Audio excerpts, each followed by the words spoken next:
It's absolutely delicious. I'm biting into a fried rice ball. There's really like nothing that could go wrong.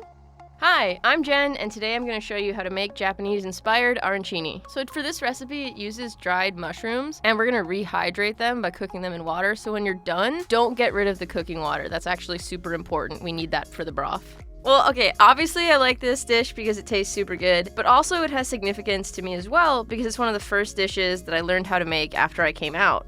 Cooking, and especially for me, cooking for other people was something that I was always super anxious to do. But I guess after I came out, I was sort of like, that was the bravest thing that I could have done. It just sort of jump-started my confidence, and all of a sudden cooking for people no longer seems scary. Arancini combines my favorite things, which is rice and crunchy foods. When you first bite into it, it's super crispy, and then the rice and the shiitake mushrooms just kind of melt in your mouth. It's a dish I was drawn to because I feel like it's a small homage to my Japanese and Italian heritage. And before I even really knew what that meant, I knew what Japanese food was, and I knew what Italian food was. Like, my strongest memories as a kid were just eating, and I thought it would be really fun to combine the two cultures to make something super delicious. I really like to cook this dish because it's super hearty and savory, but also vegetarian friendly. I'm a lesbian, and if I didn't cater to vegetarians, I probably wouldn't be able to cook for like half my friends, so I think it's important. I really just gotta work on not panicking when cooking for other people, because when I think something tastes good, I really want other people to think it tastes good. But the nice thing about this arancini is that I know it tastes good, so if you don't like it, there's something wrong with you and not me.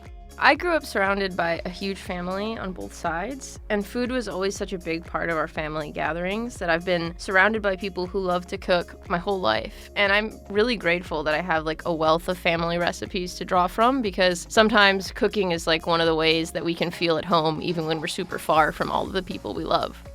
When I think about LGBTQ kids and them growing up and what I'd like to say, I mostly just want everyone to know that like coming out and being open about your identity is like a very personal thing, and it's not something that you have to do at any point in time. It's something that you can decide when it's safe, you can decide when you feel comfortable to do. And I think honestly, despite me talking about like bravery and confidence, sometimes the bravest thing you can do is to just take care of yourself, and that doesn't always mean coming out on when you think somebody thinks you should. Your safety is the most important thing, and I always want people to protect themselves and look out for themselves in that way. My favorite thing to say is just like, come out whenever you're ready. It's not hide and seek. It's not come out wherever you are. It's whenever you're ready. That's the best way of putting it, I think.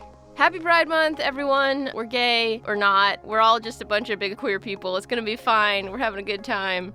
Queer people, we've been here through so much. We have so many elders and people that we need to be grateful for. It's a good time to celebrate that, and I'm so thankful for all of you. We deserve the best. Oh, yes!